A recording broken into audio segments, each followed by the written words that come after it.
Bonsoir Père Hyacinthe. Bonsoir Père Provincial. Nous sommes heureux de venir ici dans cette paroisse dont vous avez la charge. Vous interroger non pas comme curé, mais comme oblat, étant donné que vous faites partie aujourd'hui de nos aînés oblats.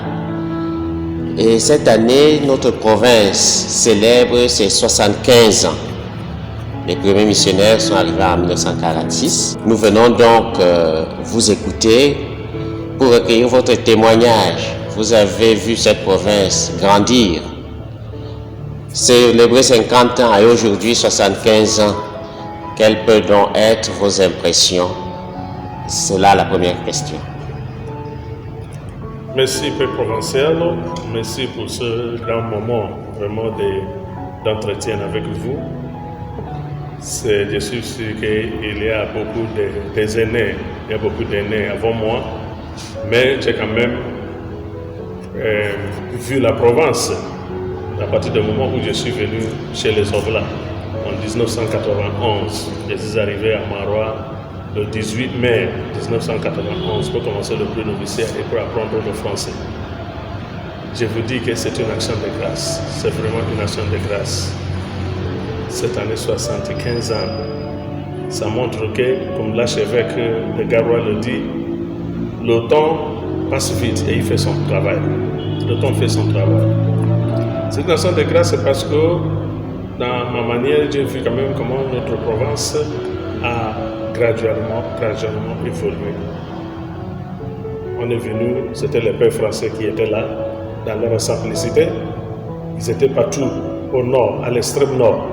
Quand on était au premier officier, on visitait Djingli, partout à l'extrême nord, ils étaient là.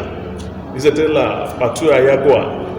Et graduellement, avec la vieillesse, la fatigue et la mort, le nombre s'est réduit. Et ce qui m'a beaucoup, un événement historique que je retiens toujours, c'est la unification. La unification des Oblats français et des Oblats polonais. Disons, la province du Cameroun et la délégation des Polonais, délégation de Figuil. Cette unification a fait encore que notre province agrandisse. Et j'ai vu cette unification, le fruit que ça a apporté. Ça a apporté le fruit de l'unité d'abord. Et ce qui fait qu'à un moment, on avait le premier provincial africain, le père Joseph Ujida, suivi par les autres. Et la province continue à grandir. Dans les années 91, là, quand on est arrivé, c'était seulement les pères français, les blancs, même des religieuses. Missionnaires, c'était seulement les expatriés. Tu vas seulement voir quelques têtes noires. Le père Atangana, le père Félix, peut-être le père Thomas, le père Édouard, parmi les Oblats. Mais grâce à Dieu aujourd'hui, cette province est faite des jeunes Oblats, de la province qui est faite de Cameroun, de Tchad et de Nigeria, qui ont pris leur vie en main, qui ont pris la province en main et continuent à porter cette province jusqu'à aujourd'hui. Je crois qu'il y a de quoi dire merci à Dieu. Que cette petite graine que nos ancêtres ont sémée a grandi jusqu'à aujourd'hui. Que nous sommes, quand je regarde à la réunion, dans différents comités, tout ça, on voit que nous gérons les affaires maintenant nous-mêmes.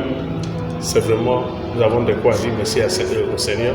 Ça veut dire que cet évangile était bien planté. Et Dieu a fertilisé le terrain, ce qui fait qu'on a des vocations. On a des vocations. Et ce qui nous manque, c'est le moyen. Mais l'appel, Dieu adresse l'appel à nos jeunes qui s'intéressent de plus en plus à la vie oblate. Et nous prions que ça continue. Vraiment, pour moi, c'est l'action de grâce. Et c'est vraiment digne de rendre grâce au Seigneur pour l'évolution de notre province jusqu'à là. Merci, c'est l'action de grâce.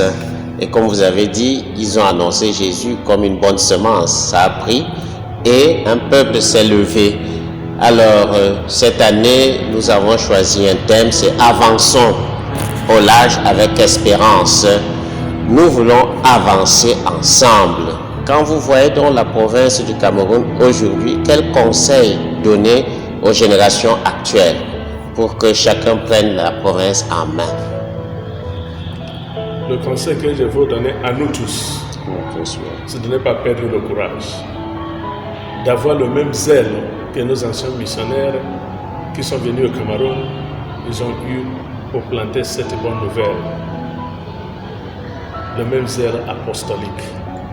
Ils étaient en brousse, dans la chaleur. Il y en a qui habitaient dans les cases. C'est vrai que le monde évolue. Le monde évolue, on ne peut pas dire qu'il faut être comme avant. Mais on ne peut pas seulement recevoir tout ce que le monde nous propose. On doit regarder aussi ce sacrifice que nos anciens ont fait, et nous ajoutons encore de plus nos sacrifices. Il y en a même déjà. Il y a beaucoup de gens là qui peinent dans les forêts, qui peinent dans la brousse, qui peinent partout pour annoncer cette bonne nouvelle. Et c'est ça, cette zèle-là que notre fondateur nous disait, entre vous la charité, mais le zèle dehors pour le salut des âmes. Le conseil que je vais donner à nous tous, c'est de ne pas perdre le courage. L'avenir est plus grand. L'avenir est plus grand. Pour la vocation, ce n'est pas... nous n'avons pas de problème de ce côté-là. C'est que nous avons le problème de moyens pour former les futurs missionnaires. Mais ceux qui sont déjà là, ne perdons pas courage. On doit aller de l'avant. On ne doit pas avoir peur aussi d'avancer au large. Là, on nous appelle. Dès qu'on a, on a des personnels pour le faire, on doit marquer la présence des hommes là-bas. C'est de ne pas nous décourager. Le Seigneur est là. Il ne nous abandonne pas. C'est sûr que la vie est dure. La vie est dure. Il n'y a plus de moyens. Nos frères européens étaient soutenus par leur famille, par leurs amis et tout. Nous tous, nous venons tous de la famille pauvre.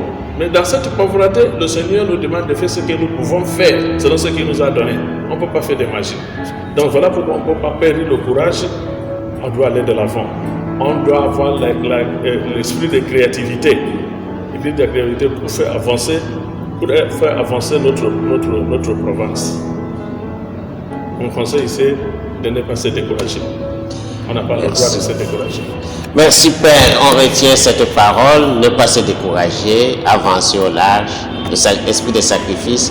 Merci une fois encore et bonne fête à nous tous, c'est notre jubilé. Merci. Okay. Merci beaucoup.